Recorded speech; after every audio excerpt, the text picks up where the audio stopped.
Over 300 years ago, King Louis XIV of France asked Blaise Pascal, a great French philosopher of his time, to give him proof of the existence of God. And without hesitation, Pascal replied, "The Jews, Your Majesty, the Jews." We don't have to speculate about what Pascal meant when he gave this answer, because he explained it in his writings. He explained that the fact that the Jewish people had survived up until the 17th century, that was the time period in which he was living, was in his mind nothing short of a miracle and proof of the existence of God. Now, Pascal is but one of many scholars and students of Jewish history who have been awed by a story that seems inconceivable according to the rules of logic. Winston Churchill once said, "Some people like the Jews, and some do not. But no thoughtful man can deny the fact that they are, beyond any question, the most formidable and most remarkable race which has appeared in the world." And the moral and religious teacher Leo Tolstoy also acknowledged that there was something special about the Jew. He says, "What is the Jew? What kind of unique creature is this, whom all the rulers of all the nations of the world have disgraced and crushed and expelled and destroyed, persecuted, burned and drowned, and who, despite their anger and their fury, continue to live and flourish?" But while men might wonder and marvel at the phenomenon of the Jew, the Bible explains Israel's purpose and the reason for their existence.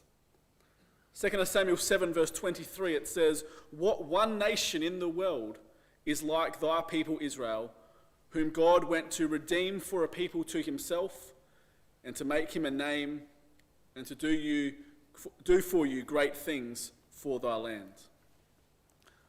And in Isaiah 43 verse 10, God says, speaking to Israel, "You are my witnesses and my servant whom I have chosen." As our chairman said, this is what we've had the opportunity to consider over the past few weeks.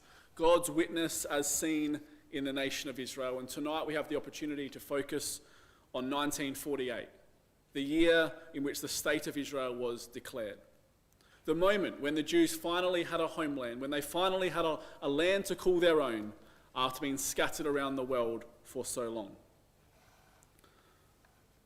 Last week we looked at World War II and the Holocaust, and we saw the horrific treatment of the Jews by Nazi Germany, which resulted in the murder of approximately 6 million European Jews.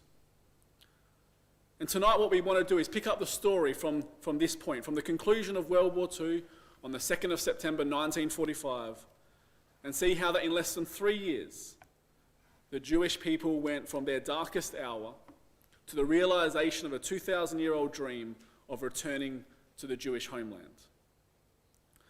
And hopefully, as we follow this incredible, inspirational and miraculous journey of the Jews, we will see this for what it was, a divine miracle that stands as a witness for the existence of God. But before we get into the history and look at all the events that culminated in the state of Israel being declared, I think it's important we remind ourselves of what the Bible says about Israel returning to the land. Because the restoration of the Jewish people to their biblical homeland is one of the most prophesied events in the Bible.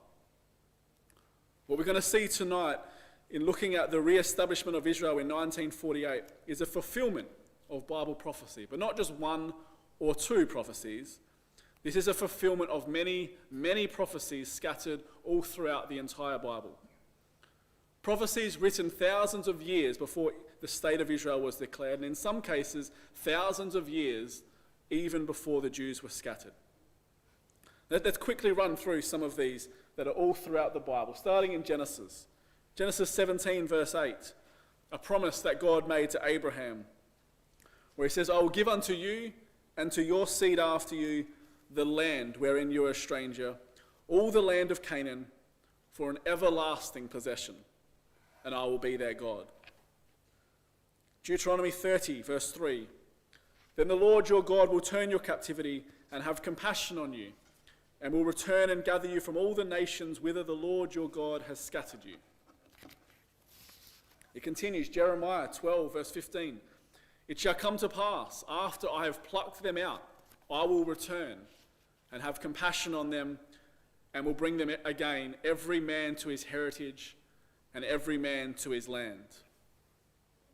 Ezekiel 36, verse 24, I will take you out from among the nations and gather you out of all countries, and I will bring you into your own lands.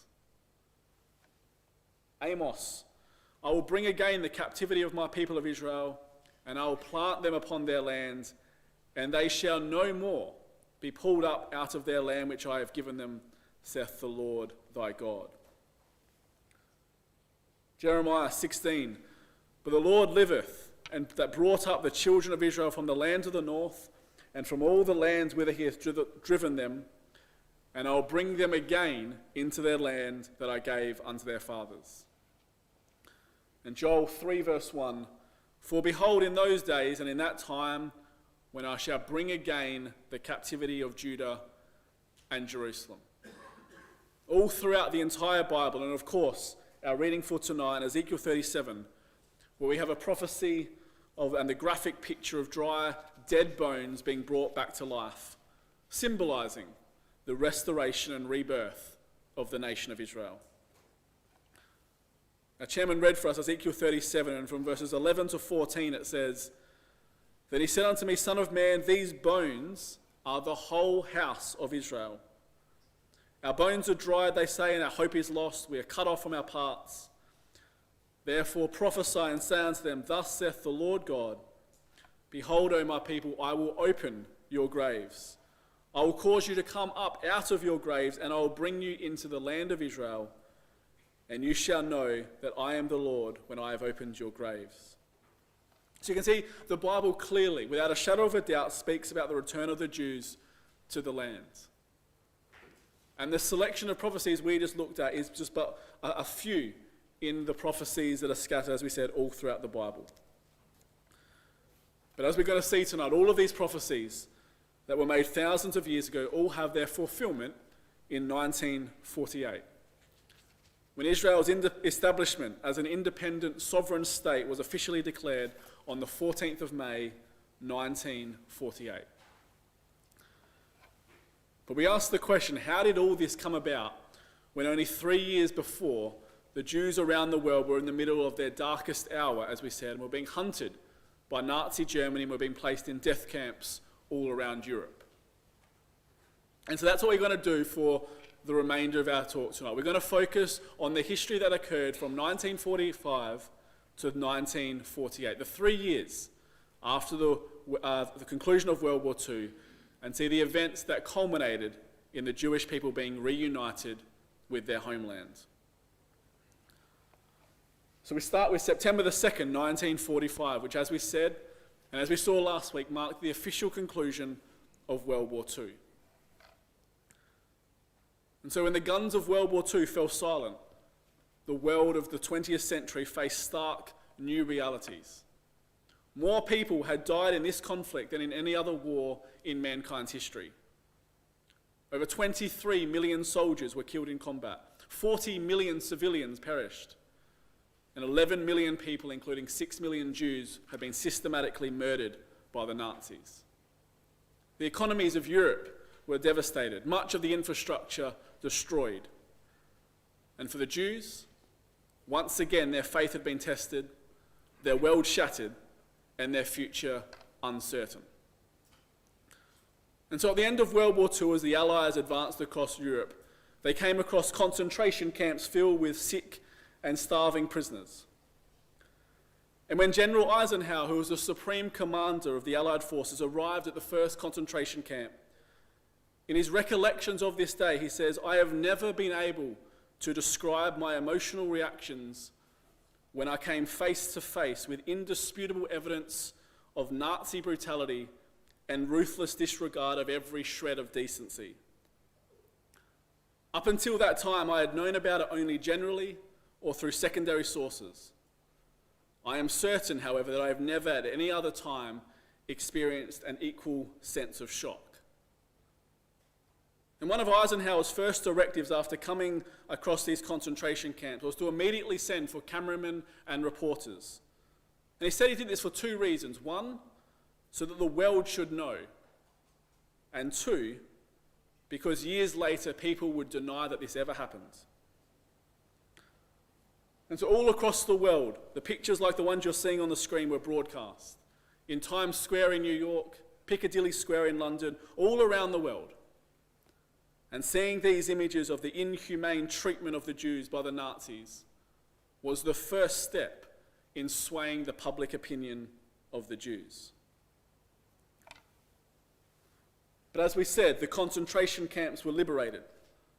The Jewish survivors walked through the open gates, but they only had the clothes on their back, and they had little or no information about what had happened to their families, their communities, and their loved ones.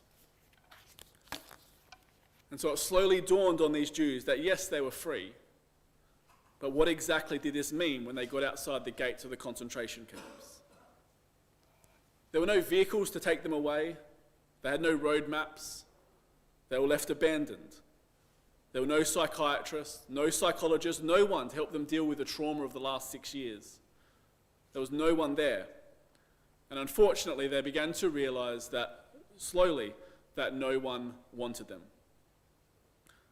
While the rest of the refugees at the conclusion of the war were being repatriated back to their countries of origin, the Jewish survivors of the Holocaust had no home to go to.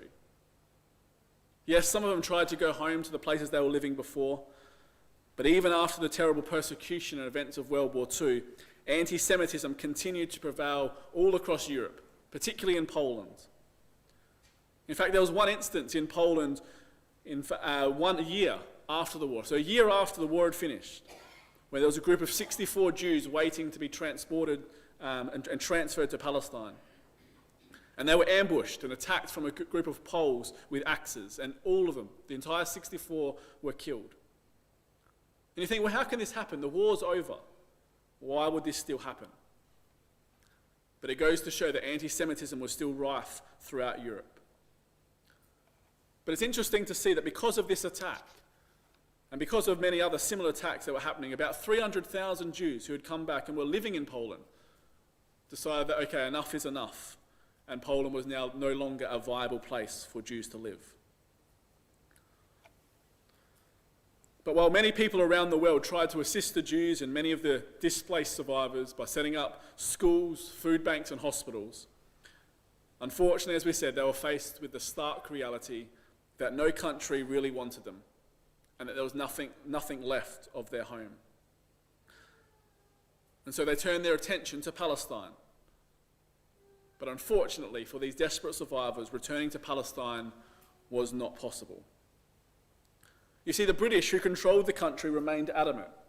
Their official immigration policy, as stated in their white paper of 1939, it continued to heavily restrict Jewish immigration to Palestine. You see, what had happened, the British had passed this white paper, as we said, in 1939, which put an end to the pledge of the Balfour Declaration of 1917, where Britain had pledged itself to facilitate, as the language was, the establishment of the Jewish national homeland in Palestine. And what this white paper said was that within 5 years, only 75,000 Jews would be permitted to enter Palestine, and had to be with Arab consent. Now, as you can imagine, no Arab, given a free choice, would allow any Jew to Israel. But that was the white paper that was in place at this time and remained in place throughout the war. And when you look into this, and it's interesting to note because no one really talks about this side of it, but this white paper of 1939 went against the mandate that was given to Britain when they began to rule over Palestine. And so in effect, Britain, by doing as they pleased, they actually were acting illegally according to, as we said, the Balfour Declaration and the mandate of 1917. And so unfortunately, the British, in serving their own interests, actually turned against the very Jews that they were meant to help. And so right throughout the war and right until 1948, the British forcibly restricted Jewish refugees from entering their promised land. And it's crazy to think that the British had the audacity to call the Jews illegal immigrants, when, as we said, it was their actions that were totally illegal. But unfortunately, there was no one left to police the British. The League of Nations, or the UN, as it eventually became called, was dissolved at the start of World War II, and as a result, Britain was left free to do as they pleased. But in 1945, Clement Attlee became the first, or not the first, the next British Prime Minister. And his Labour government swept away the wartime leadership of Winston Churchill. And when the Labour Party, who Clement Attlee was a part of, had come to power, the Jews were really happy about this. Because the Labour Party had for years said that they didn't like what Britain was doing in Palestine, and they were going to change it, and they were going to continue to make Palestine a homeland for the Jews. But unfortunately, as nearly always happens when a new party is elected, they change their minds. And no change was made to the way things were run in Palestine. And it later came out that Britain was afraid. They didn't want a flood of Jews coming into Palestine because they feared it would jeopardise their relations with the Muslim world and jeopardise their oil interests in Iraq and elsewhere in the Middle East. And so it's sad in a way to think that in the Jews' greatest hour of need, the doors to Palestine promised by the Balfour Declaration were barred shut. And what's more, the rest of the British Empire, Canada, South Africa, New Zealand, and even Australia followed Britain's lead and restricted the immigration of Jews into their countries, as did many other countries all around the world. For example, in America, the Johnson Act of 1924, which restricted immigration to America, was still in place and hadn't been changed. But despite the restrictions, there were Jewish refugees that managed to find their way into America. But for the majority, they weren't so fortunate. And so for the rest of the Holocaust survivors, they lived in displaced persons camps, scattered all across Europe, with what appeared to be no solution to the situation that they found themselves in. Now, over in Palestine, we've got David Ben-Gurion and the Jewish Agency, and they saw the desperate need and the desperate situation of the refugees.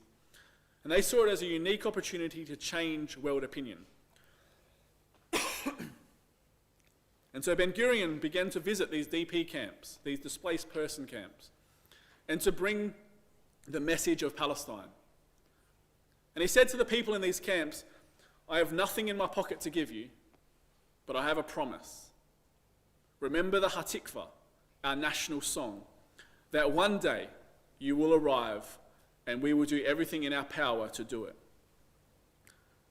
And this idea of the Jewish state gave the people living in these camps two things.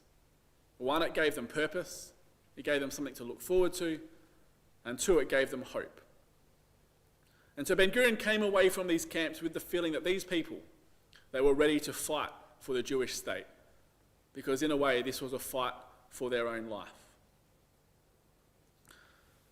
And so with the increased pressure from the Zionists, world indifference and opinions slowly, very slowly, began to change.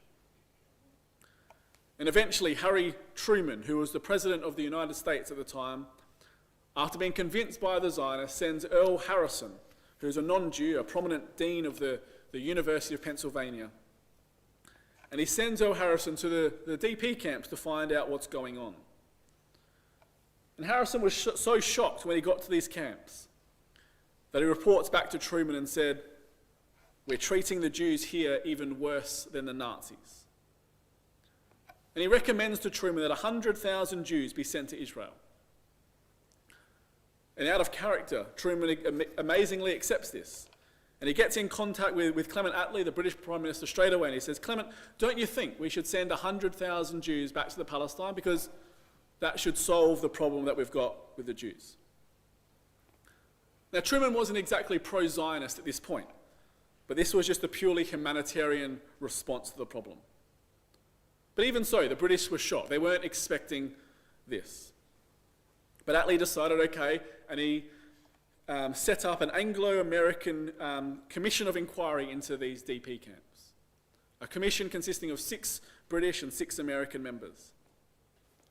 And so these people split up and travelled all around Europe, going to all these DP camps to find out what was actually going on.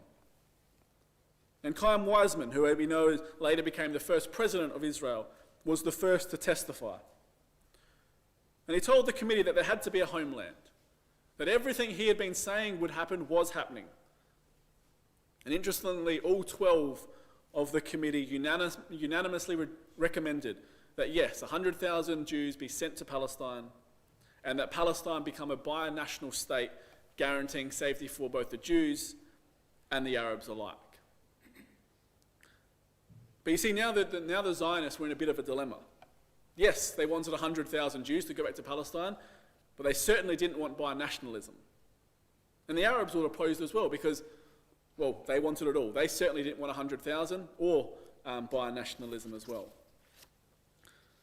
But the British government, when they received this recommendation from the committee, were shocked and immediately rejected the plan. And we can look at that and think, you know what, that's disappointing for the Jews. They had the opportunity for 100,000 refugees to go to Palestine. But the British Foreign Minister, Ernest Bevin, flat out rejected it. Because you see, God had other plans. He wasn't going to allow binationalism or only 100,000 refugees. Because you see, had the British Foreign Minister agreed to the influx of 100,000 Jews to the Palestine, maybe the whole question of a Jewish national home, of a Jewish state, would have evaporated. Because people would say, okay, you know what, we've solved the problem of the Jews. We've given them 100,000, that's what they wanted, end of story. But as we said, God was working, and Ernest Bevin was very stubborn on this. He wouldn't allow a single Jew above the quota of the 75,000, which was part of that white paper. And so we can look back on this and see that Ernest Bevin's actions were actually another example of God's hidden hand working in Jewish history.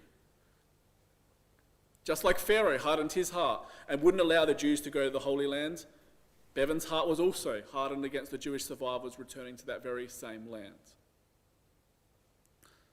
But it's ironic that Bevin's stubbornness strengthened the will of the survivors. And it was now their persistence against British injustice that influenced world opinion. And eventually it led to the creation of the State of Israel. But if we take a step back and we have a look at what else was going on during this time, throughout the war in Palestine, there had been an ongoing disagreement between the two Zionist camps on how to deal with the British. On one hand, you had Chaim Weizmann, David Ben-Gurion, and the Jewish Agency, who had maintained a truce with the British throughout the war. They thought that they could diplomatically sort the issues out with the British. Whereas on the other hand, you had two underground military organisations, the Irgun and the Lehi. And both of these organisations felt that the only way to get a Jewish homeland was to fight for it. They saw the British as the enemy. In their eyes, and I guess it was true to a certain extent, the British were only concerned about oil. They wanted Arab sympathy in the Middle East and they backed the Arabs. You see, over 50% of the world's oil fields at the time were in the Middle East and were owned by the British. And so it's a very good reason for the British for why they needed that land for their empire. But for these two military groups, they didn't care about that. They needed the land for their freedom, and they were willing to fight for it. And so the unrelenting policy of these Jewish freedom fighters was armed resistance, getting rid of the British by any means necessary. But initially, David Ben-Gurion didn't believe that these groups would be successful in kicking out the British, and instead thought it's actually going to be detrimental to the Jewish relationship with Britain. But it soon became obvious that Britain was not going to change their stance. And so although Ben-Gurion and the Jewish Agency couldn't officially change their position, unofficially, through their military wing, the Haganah, they joined forces with the Irgun and the Lehi and became this combined, united resistance movement. And they all worked together in blowing up railroads, bridges leading to Israel, British boats, etc. But as you can imagine, these groups didn't have the proper weapons to fight the British, and so they had to risk their lives to first break into British camps, steal their weapons, which they could then use on the British. And as you can imagine, many died in the attempt. So that's what's happening in Palestine. And meanwhile, in all across Europe, ignoring the unbending policy against Jewish immigration, the Zionist escape movement in Europe, helped secretly by the French and Italian governments, stepped up their undercover efforts to smuggle Jewish refugees to Palestine. In the summer of 1946, more than 4,000 immigrants were smuggled into Palestine. They were moved secretly in small groups across Europe from country to country, on foot and in disguised trucks. It was what can only be described as an extremely risky journey across thousands and thousands of miles of difficult terrain under the constant threat of detection. But when the refugees arrived at the ports in Italy or France, they were crowded into decrepit old boats that the Zionists had secretly purchased for the sole purpose of smuggling these survivors into Palestine. Now, the British couldn't stop these ships at France or Italy because France or Italy neither would cooperate with the British. But you see, the British couldn't allow these ships to get to Palestine because that would mean the end of that white paper, because the Arabs would certainly not agree to this. And so the British committed overwhelming forces to counteract further immigration. They mobilised 80,000 troops as well as the bulk of the military fleet of their Royal Navy for the sole purpose of preventing immigration into Palestine. And once again, ignoring international law, the British set up a naval blockade, stopping and boarding the immigrant ships in mid-ocean. And once they took control of the ships, they escorted them into Palestine, where the refugees were then sent to a detention camp just outside Haifa. And of the 63 boats that attempted to break the British blockade, only one officially succeeded. Over 60 boats that had made it from Europe to Israel were stopped by the British, with 52,000 Jews on these boats. They endangered everything, their lives, their families, everything. But they knew that the risk was worth it, far better than what was preceding them in Europe. And to all these survivors, they were placed in a detention camp, as we said, just outside Haifa. And every month, according to the quota of the white paper, the British released 1,500 Jews, or Jewish refugees, from the detention centre, and they were allowed to go into Palestine. But only 1,500 a month. But the immigration continued to thrive, and the camps soon became overcrowded beyond their capacity. And so in the summer of 1946, the British decided, you know what, the detention camp's too full, and they would deport the immigrants to Cyprus. And so they set up detention camps in Cyprus, where they deported these immigrants to. And they hoped that these detention camps would serve as a deterrent, but they didn't. The immigration ships just kept coming, and the confrontations between the desperate survivors and the British often turned violent. And this kept happening until we get to July 1947, and the incident that occurred with the Exodus ship, the largest immigration ship that was carrying over 4,500 Jewish refugees from France to Palestine. An incident that became highly publicised all around the world, and which finally helped to fully sway public opinion. And in the end, it was this incident that became the catalyst for the establishment of the State of Israel. And so to explain what happened in July 1947 with this ship, we've got a short video, hopefully only 5 or so minutes, which details what happened during this time and explains why it was this event that acted as the turning point in the fight for the Jewish homeland. The most infamous incident involved the 4,500 survivors on the immigrant ship, the Exodus. The English intelligence got to know about the plan, and as we came out from France, they were there. Daily they would approach us, they would say, in the name of His Majesty's government, we know that you are Jewish illegal refugees. Please turn around, go back, because you will not be allowed to land at your destination. By the time we reached the last day, there were 7 British ships around us. When they came to the conclusion that we are not heeding their command, they rammed the ship.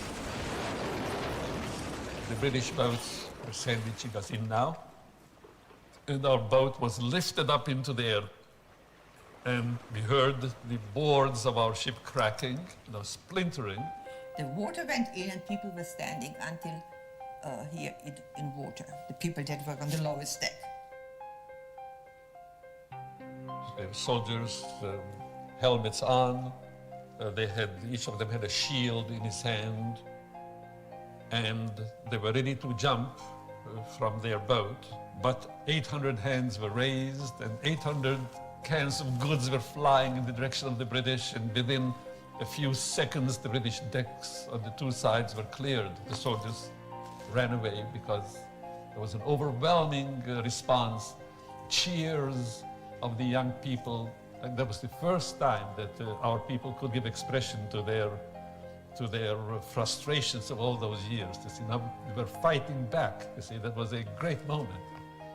There was a battle that was maybe 1.5 to 2 hours until the English just threw in tear gas, and we didn't see anything. A young fellow threw himself at the grenade and threw it back at the British boat. Now the British saw that he picked up the grenade and they killed him.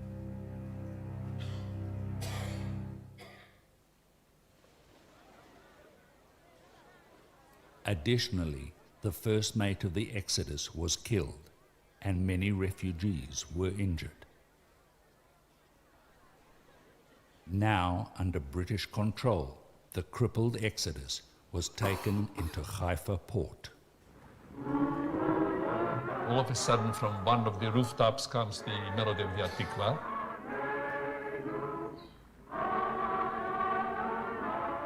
And then when the shore stopped singing, the front of our boat picked up the Hatikvah.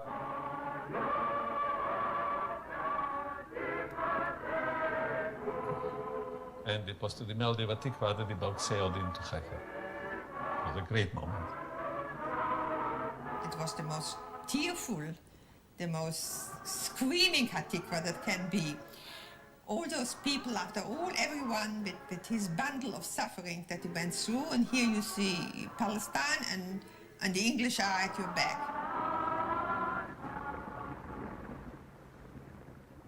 In Haifa, any hopes the survivors had of staying in Palestine were dashed. They were met by British troops, who immediately transferred them to 3 waiting ships that had been refitted and fenced in to prevent any resistance. The survivors thought they were being deported to the internment camps in Cyprus. However, the British had decided to ship them back to France as a deterrent against illegal immigration. In the harbor of Dubuque, France, another act of the drama unfolds as the Runnymede Park, one of 3 ships bearing 4,500 refugees, the displaced persons removed from the Exodus, bound for Palestine, refused to land in France. Lo nazuz mipo, we will not move from here. Israel, only to Israel, only to Israel.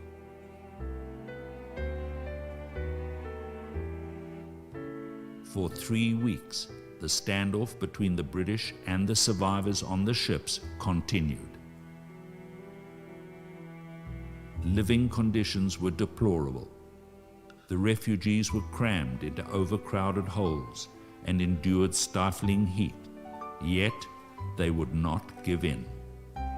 The British ran out of patience, and they said, if you will not leave the boat by the end of next day, then we are taking you to Germany.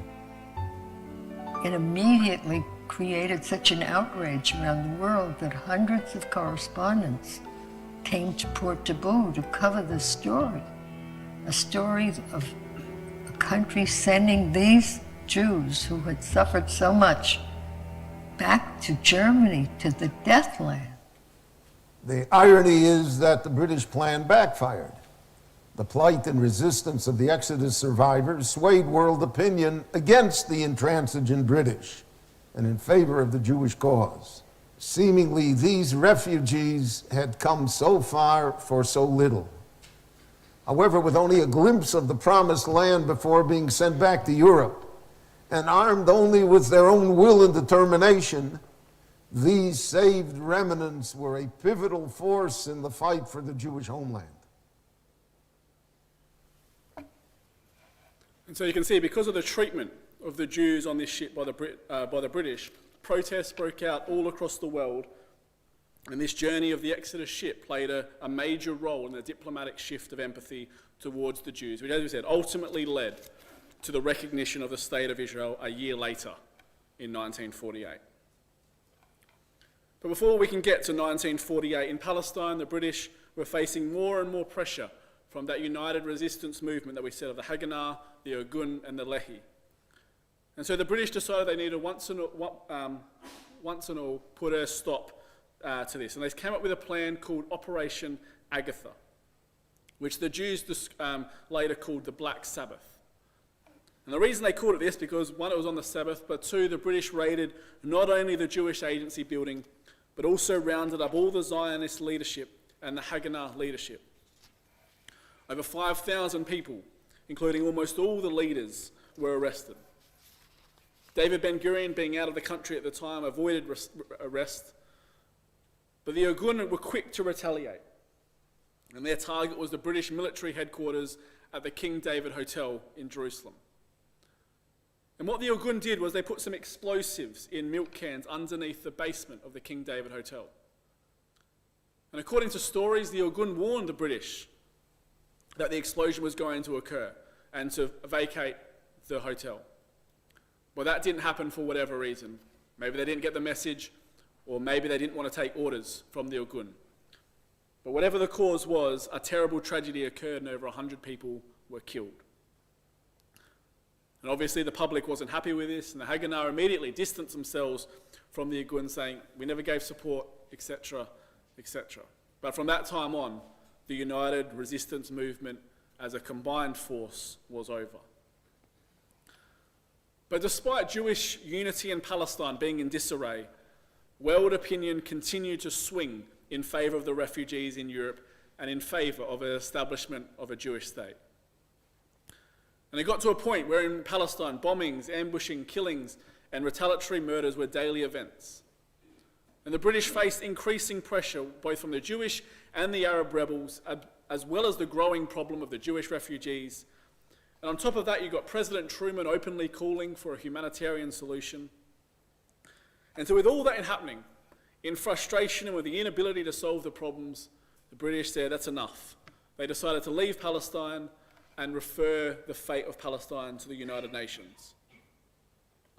The British couldn't cope with the question of illegal immigration, and the struggle in the country became worse from day to day. And it eventually got to the point where Britain was seen more and more like oppressors, and the public opinion in the world would not accept that. And so at a certain point, the British felt like they don't know what to do, and they decided to quit. They felt like they were the punching bag of both the Jews and the Arabs, because both sides wouldn't agree to anything that was acceptable to the other. And so in May 1947, having been given the Palestine problem to solve, the United Nations formed the United Nations Special Committee on Palestine, or UNSCOP, an 11-member committee for the sole purpose to investigate the situation. And so it was up to this committee now to bring about God's purpose of a land for Israel. And the first thing this committee did was the exact same thing that the Anglo-American committee did straight after the war. They visited the DP camps all around Europe to get stories and see for themselves the people's need for a land of their own. So UNSCOP on the 1st of September 1947 announced its recommendation that there would be a separate Jewish and a separate Arab state in Palestine. Now, this date is significant, and it shows that God is working behind the scenes to bring about his plan. Because you see, Theodor Herzl, where the whole story politically begun for Zionism, wrote in his diaries after the First World Congress on the 1st of September 1897, if I say that in 2, 3, or 5 years a Jewish state would be created, everybody would laugh at me. But certainly in 50, everyone will know it. And here we are exactly 50 years later to the exact day, and UNSCOP's majority report came out for a Jewish state. And now we have, for the first time in 2,000 years, the reality of a Jewish homeland seemed possible. But with 56 members of the United Nations yet having to vote on this partition plan, the outcome was far from certain. And so the race for Palestine was on, as it were, and the diplomatic manoeuvring by both the Arabs and the Jews to lobby the member nations of the UN for their vote became a country-by-country struggle for the Zionists to ensure support for their dream of creating a Jewish state and a homeland for the Jewish people. Now, as you can see, the UN's partition plan for Palestine gave the Jews a disjointed and sometimes disconnected country. It also separated Jerusalem from the rest of the Jewish state and placed it under the UN international supervision. But although the UN's proposal was far from ideal, the Zionists quickly agreed to the UN plan of two states, one Jewish, one Arab. However, the Arabs not only rejected the plan in its entirety, they warned that if it should go ahead, that they would push the Jews into the sea.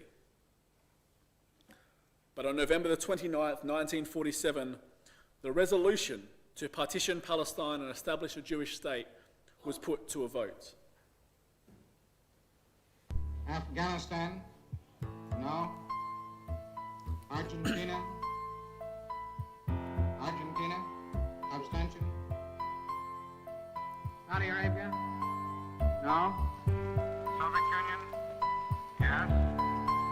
United Kingdom, abstain. The United States, yes. The resolution of the DUC Committee for Palestine was adopted by 33 votes, 13 against, 10 abstentions.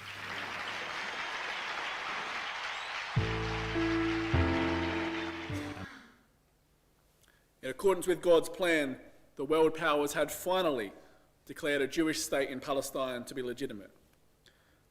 A dramatic result, given that it followed so closely on the heels of one of the most anti-Semitic periods in Jewish history. And then just over 5 months later, on the afternoon of May 14th, 1948, the British finally left Palestine after 30 years of mandatory rule.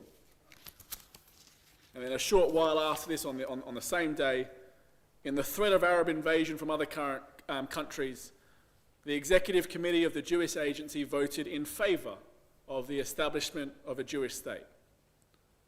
David Ben-Gurion declared independence immediately, naming the new state Israel. The date of Friday, May the 14th, 1948, on the eve of the Sabbath, was a turning point in Jewish history. For the first time in 2,000 years, the Jews regained sovereignty over their ancient homeland. And 11 minutes after Ben-Gurion's declaration, President Truman was the first world leader on behalf of the United States of America to officially recognize the new state of Israel. For the Jews around the world, for the survivors of the Holocaust waiting in the DP camps in Europe and the detention camps in Cyprus, this moment, which they had prayed and suffered for so long, was finally a reality. They, together with Jews all around the world, celebrated the historic moment. But the celebration soon turned to concern. On one hand, it could appear that the declaration of Israel's independence could be viewed as an act of possible national suicide. The whole Arab world against Israel, and with borders that could not easily be defended, the odds of survival were definitely not in Israel's favour. But as we have seen, it was the purpose of God to return the Jews to their land. And as was mentioned in the quotes we saw at the start of our talk, God was not again going to allow them to be driven out of Israel anymore. And so despite being attacked by Syria only hours after declaring their independence, and despite facing 30 million Arabs with only 600,000 Jews, the Jews did not give in. They would fight to the end, and with God working with them, they were able to survive the War of Independence as it came to be known. But as we know, this was just the beginning of the war for Israel's survival. And unfortunately, it's a war that continues to this day. But for the Jews, and for us considering the remarkable resurgence of Jewish life after the Holocaust, and having the land of Israel back in the hands of the Jews after 2,000 years of exile, we can see this to be a miracle, a direct sign of the hand of God in Jewish history. And as we said at the start of our talk tonight, the existence of the nation of Israel today stands as proof and as a witness of the existence of God. Perhaps during no other decade has the pendulum swung as widely for the Jewish people as it did between 1945 and 1948. And tonight, as we have seen the incredible and miraculous journey of the Jewish people from their darkest hour to the realization of a 2,000-year-old dream, hopefully you've been able to see the divine hand of God working to bring about his plan of returning the Jews to their homeland. And so whenever we think about the Jews, or we see them on the news, let us all be reminded of the fact that God exists, and that he keeps his promises, and that he's working in the nations like we've seen tonight to bring about his ultimate plan and purpose with this earth.